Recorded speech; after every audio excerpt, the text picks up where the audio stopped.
Ahora sí la voy a recibir formalmente. ¿Cómo estás, Laura? Bienvenida. Hola, ¿qué tal? Buen día, Judith. La doctora Laura Blázquez es médica de IGEA y estuvimos charlando previo a esta nota. Me dejó muy sorprendida.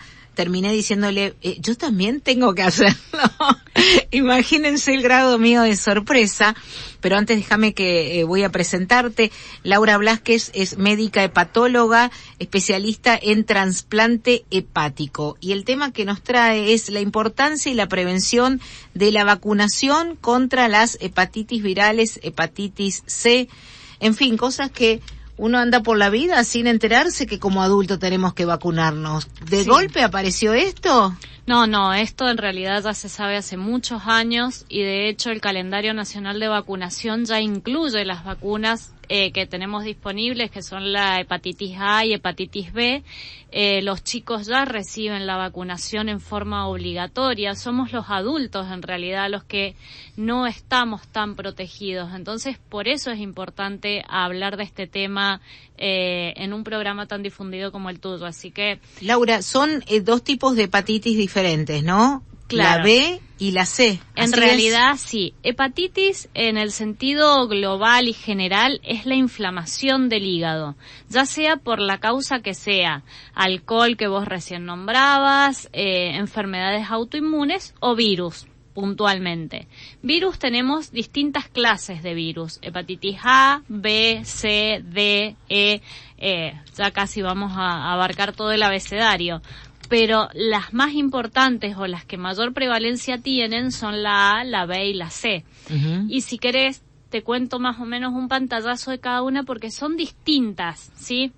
La hepatitis A por ahí es la que hemos tenido en la infancia, ¿sí? La que se daba antes, que el chico se ponía amarillo, sí. Lo ponían 40 días en reposo a comer en pollo. Cama, claro. En cama, sí. Bueno, eso no es tan así, pero es una hepatitis que se da en forma aguda, con todo el cuadro florido de ponerse amarillo, las heces claras, el pis oscuro, ¿sí? Ahora, a partir del 2000, se incluyó en el calendario de vacunación que todos los chicos reciben una dosis de vacuna de hepatitis A. Y desde ese momento no es más causa la hepatitis A de trasplante hepático. Ah, ¿sí? Claro, era una causa subyacente en pediatría de trasplante por hepatitis fulminante. ¿Sí? Desde ese momento no ha habido más hepatitis A en la Argentina o trasplantes por tal motivo. Entonces, la vacuna es importante. La hepatitis B, a diferencia, es la hepatitis que se transmite igual que el HIV, ¿sí? Uh-huh. Por contacto sexual o por contacto con sangre contaminada. Sí.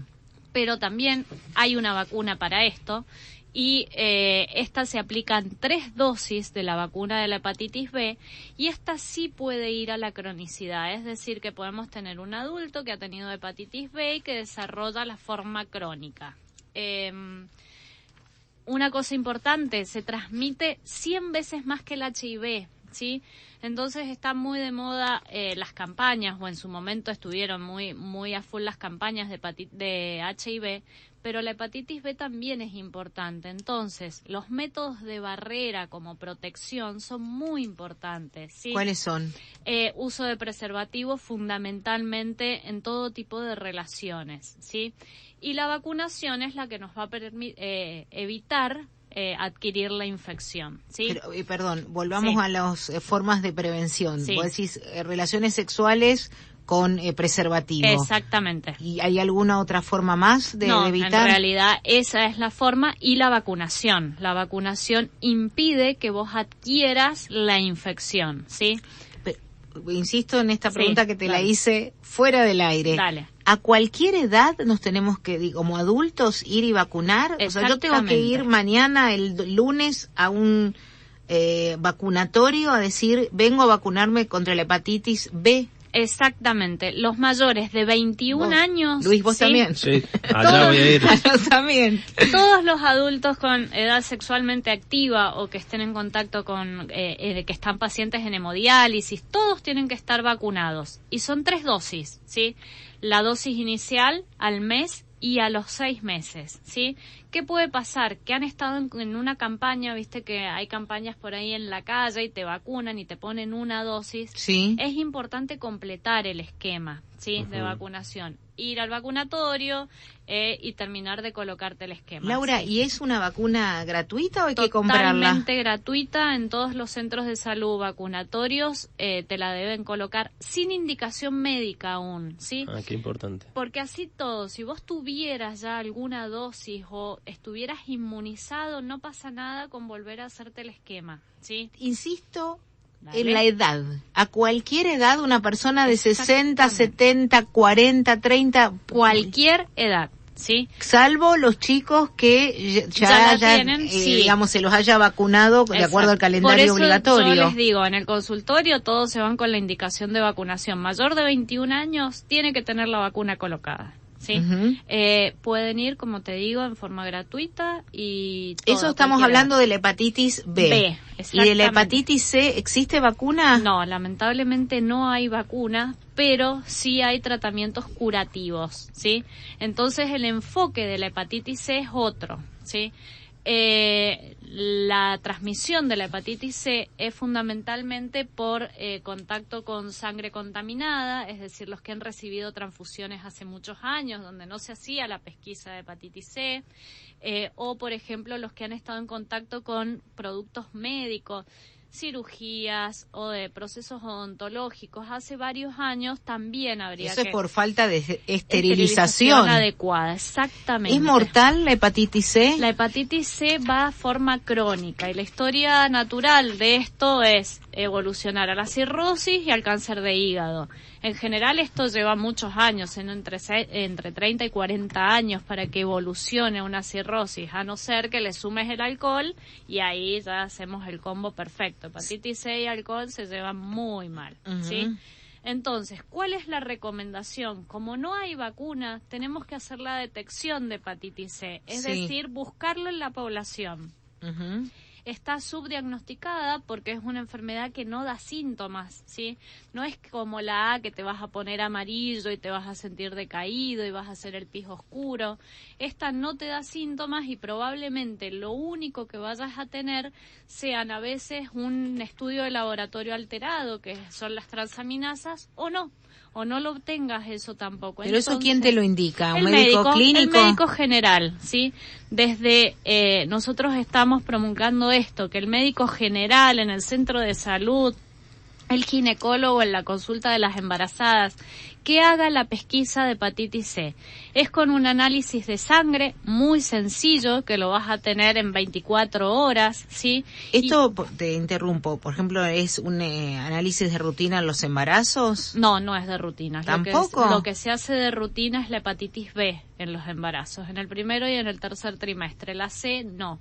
Entonces es muy importante esto, divulgarlo, porque a veces el paciente mismo le tiene que decir, yo escuché en la radio que me tienen doctora que Laura pedir, claro, que me tienen que pedir hepatitis C una vez en la vida, ¿sí?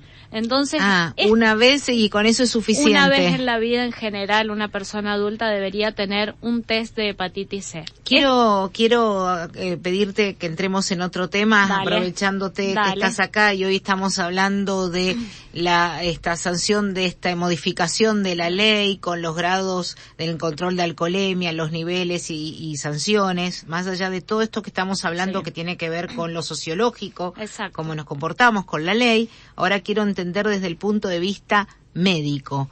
¿Qué significa que una persona tenga, bueno, recién hablábamos de los valores permitidos, pero supongamos, más de 0,5 gramos en sangre, más de 1 gramo en sangre para los conductores? Llévamelo a la práctica. Bien, bueno.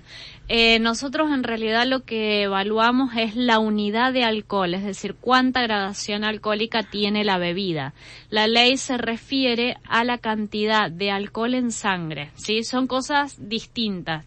Y la ley fundamentalmente a lo que va a buscar es evitar los efectos neurológicos que tiene el alcohol sobre el sistema nervioso, es decir, la falta de reflejos, la pérdida de conciencia. A eso va a apuntar preguntado fundamentalmente el tema de la gradación o de la valoración en los controles de alcoholemia. Ahora, Laura, ¿esto incide en si el peso de la persona, género, hombre, mujer, sí, la altura también, el peso sí, más? En realidad es el índice de masa corporal, es la densidad que tenemos. Las mujeres, sobre todo, metabolizamos peor el alcohol, perdón. O sea, nos ponemos ebrias más rápido. Exactamente, con menos cantidad nos ponemos ebrias y también eso va a deteriorar, en lo que a mí me respecta, el hígado, la función hepática, y el daño hepático es más rápido en una mujer que toma alcohol que en un hombre, ¿sí?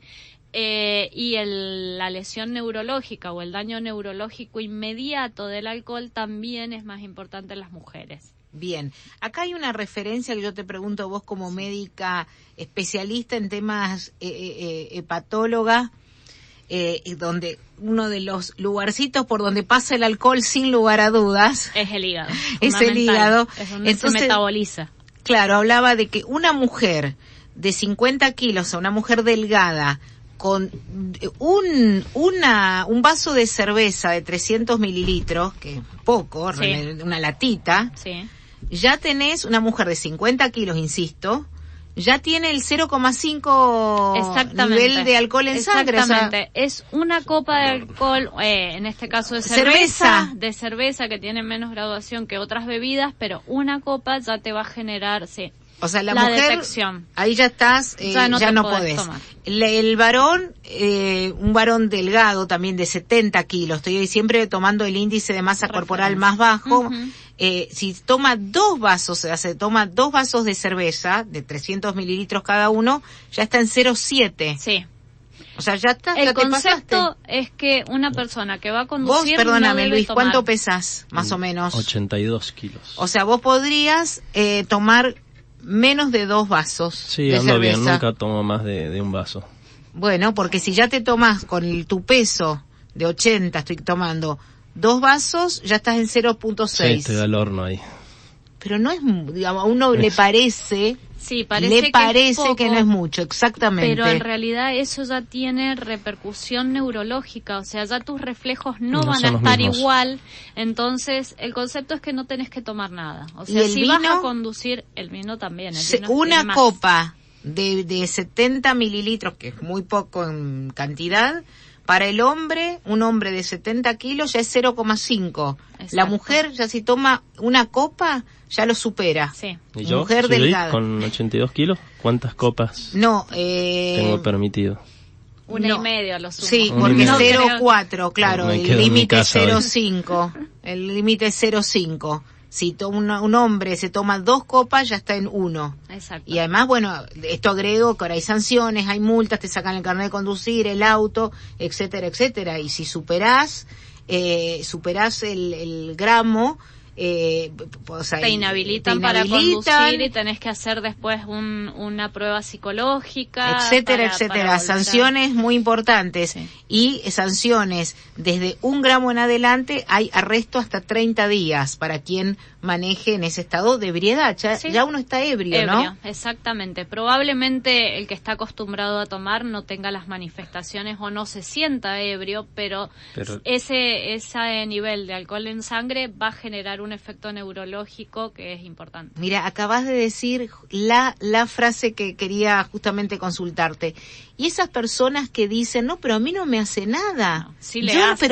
Pero te discuten, no lo siento, me estás cargando. Tú decir, ¿cómo no me voy a tomar 2 vasos de cerveza y después puedo manejar perfectamente? A ver, doctora, ¿usted qué dice? Esa es la sensación de que puede manejar perfectamente, pero tiene que haber una legislación justamente que ponga el límite, ¿sí? Porque probablemente se sumen el nivel de alcohol en sangre, el nivel de estrés, la desconcentración. No es solamente una cosa, sino que el alcohol se suma a un montón de cosas.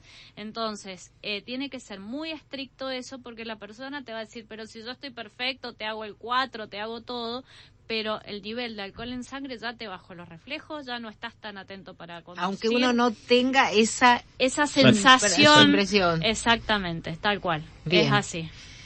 Mis amigas enólogas van a estar odiándome en este momento. Sí, bueno, es lo que dicen muchos oyentes, que se oponen a esto, que no cae bien en una provincia vitivinícola. No.